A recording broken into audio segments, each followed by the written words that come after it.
most of the monsters are just like differently shaped bags of hit points. It's like a thin illusion. If the players ever catch on like that we're always fighting the same thing, like they'll riot. Hey there, adventurers. I'm Judd, and this is Short Rest Studios, where we believe fun builds community. That was Evan Diaz, the creator of Nimble, one of my favorite RPGs. The Nimble Monsters and More Kickstarter recently raised more than $1.1 million.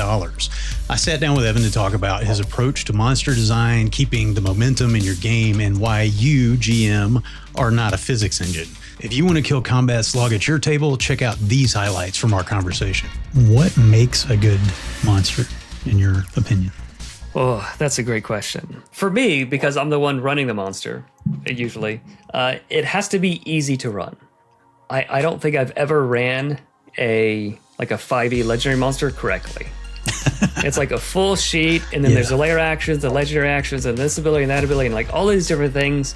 Like I do my best, but like almost invariably, like afterwards, like, oh, sorry guys, there was this thing that I was supposed to do, like that's why it was so hard. That was a one time only thing. Sorry, I use that every round. My brain is completely like at 100% capacity. Like I run out of RAM because like I'm trying to run this thing and I don't have any space to think about like, what is this monster saying? What are my tactics? Like, what about the story? What about role playing in this role playing game? Like that goes right out the window because I'm trying to run this thing properly. The only reason fighting this dragon is interesting is because I know these characters and I know what the stakes are and the quest, like all of the stuff surrounding the fight. That's what makes it matter. So it's gotta be easy to run. Two, I think it has to be mechanically unique. So like one of my least favorite D&D tips is I've heard like over and over is like, oh, just use the hill giant stat block, and like reflavor it. Like, oh, instead of a stomp, he does this. Instead of hey, listen, man, you're stepping on toes here.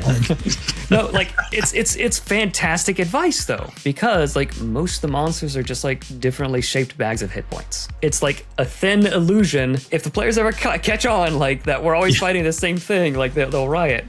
I think monsters should actually be different, like mechanically. Like kobolds and goblins, like they're roughly the same strength, but they should feel different for me to run them, and they should feel different for the players to fight them. And that's what I've tried to do. And like for instance, let me see if I can pull up one of the recent monsters that I just did, like a unicorn.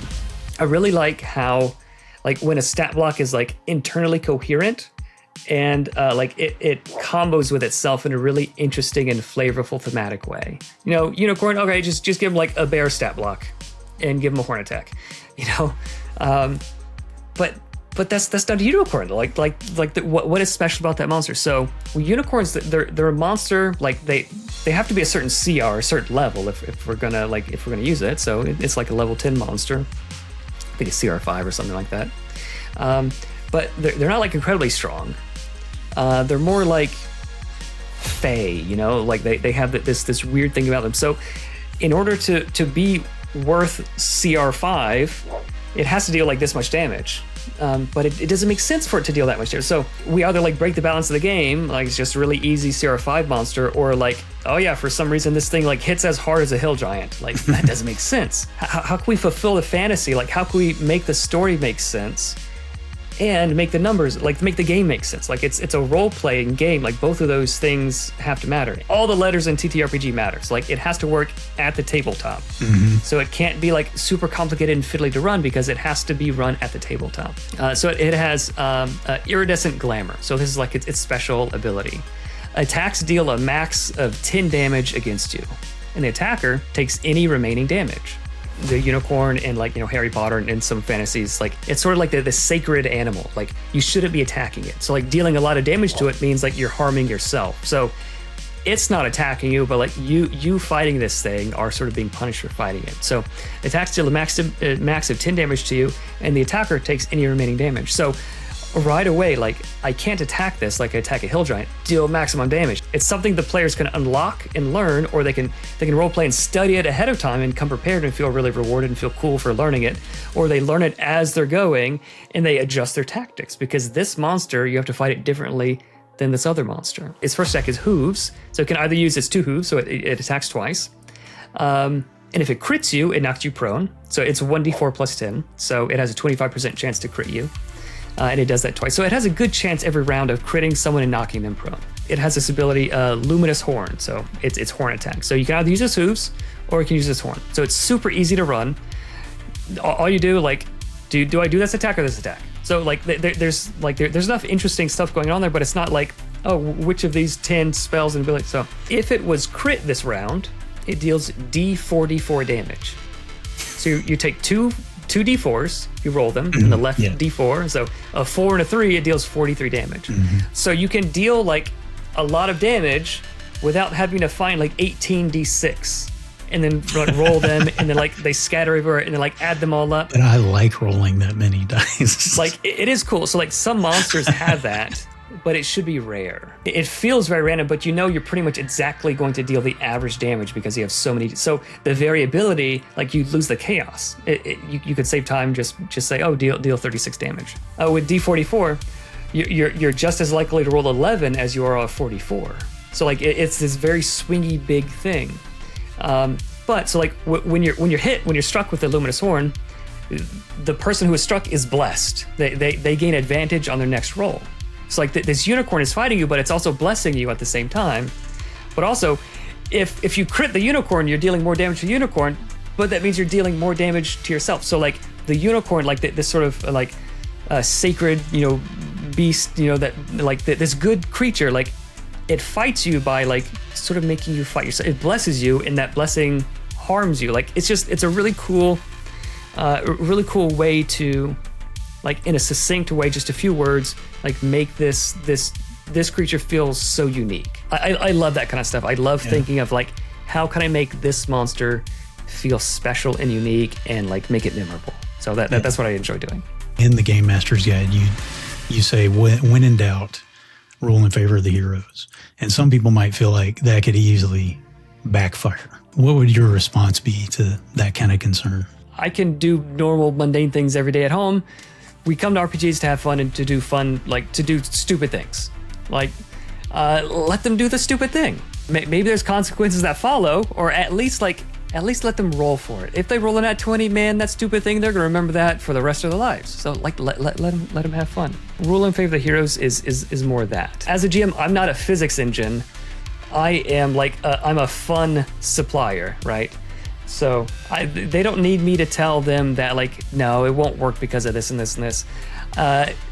If I really think it's not going to work, I'll say, I don't know, man. Like I'll let you roll for it, but the chances are not good, and they roll a nat 20. Like that, you better believe that thing happened.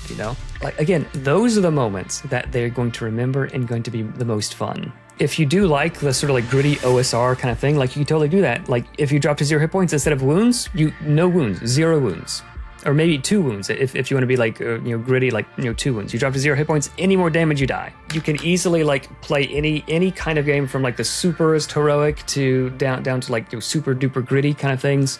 You drop to 0 hit points, you die. Like without changing any of the rules. That is just one very easy design knob that you have in your control. Like my table really likes to play this way.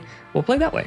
It's really resilient to tinkering. So like a lot of games like I remember like giving someone like some shield or something that was like +1 shield, like I don't know, give him a shield, like whatever. But like it broke, like it'll break the math of the game. Like now, like he can never be hit, and like in order to hit him, the monsters to hit have to be so high that like they're always hitting everybody else. So like 5e, like it is balanced on this razor's edge. If you give them the +1 weapon or armor, like just a little bit too early, a little bit too late, like everything falls apart. Yeah. But like Nimble is not like that. It's very resilient. It's more like a lot of the OSR, OSE kind of things. It's very resilient to tinkering. You can pretty much do whatever, and it's going to work out fine. Like the math is very resilient. For the newbie, when you have a new player, someone who's never touched an RPG at your table, do you have any strategy or advice for getting those people comfortable with the role-playing side of the game? Don't force it upon them. Like let them do it. Like as a GM, I will do the stupid voice, like even if it's bad. Like and actually, like the worse it is, the better, because it lets them know, like okay, I see. This is what we're doing. Like if you're actually good at the voice, like maybe do a bad job so they don't feel so bad. So like the guy was like they have this silly like stupid voice, and a lot of people, they'll just come around. Like even like the most introverted, shy, like people you'd never suspect, they'll come around. And other people, they never will, and that's fine. They don't ever have to do that. What's the most important piece of advice that you would give to an aspiring TTRPG designer? If you can develop like multiple skills in the same arena, like if you can develop like a talent stack of different things, like if you're good numbers person but not good at writing, that's okay. Be good at like other things also. If you could do your own layout, like that's going to do a lot. Like you can have the best rules, but if you have a bad design or bad layout, then it doesn't matter. Like nobody will buy it. But if you're a really good artist, really good layout, but your rules are stinky, like people might buy it, but they'll never buy anything else. Like, oh, last time I bought that, like it looked cool, but so see if you can like be as well-rounded as you can. I think that is definitely an underrated thing. Otherwise, you'll be relying on, like, you have to rely on people, like other people at a certain point. Like I hire a bunch of artists because I love doing that. But like most of the rest stuff, like I try to do myself. Adventurers, I'm glad I had the opportunity to share this incredible interview with Nimble RPG designer Evan Diaz. If you want to see the full hour-long conversation that's full of game design insights and Evan's advice for game masters, that's available to members of the Adventurers Guild, which you can join at patreon.com/shortreststudios or by hitting the join button right under this video. If you got something out of this, don't forget to like, subscribe, and hit the notification bell because I've got more interviews coming up with folks like MCDM lead designer James Intercasso. In the meantime, check out this video about Nimble's fast and fun combat system, and I'll see you next time on Short Rest Studios.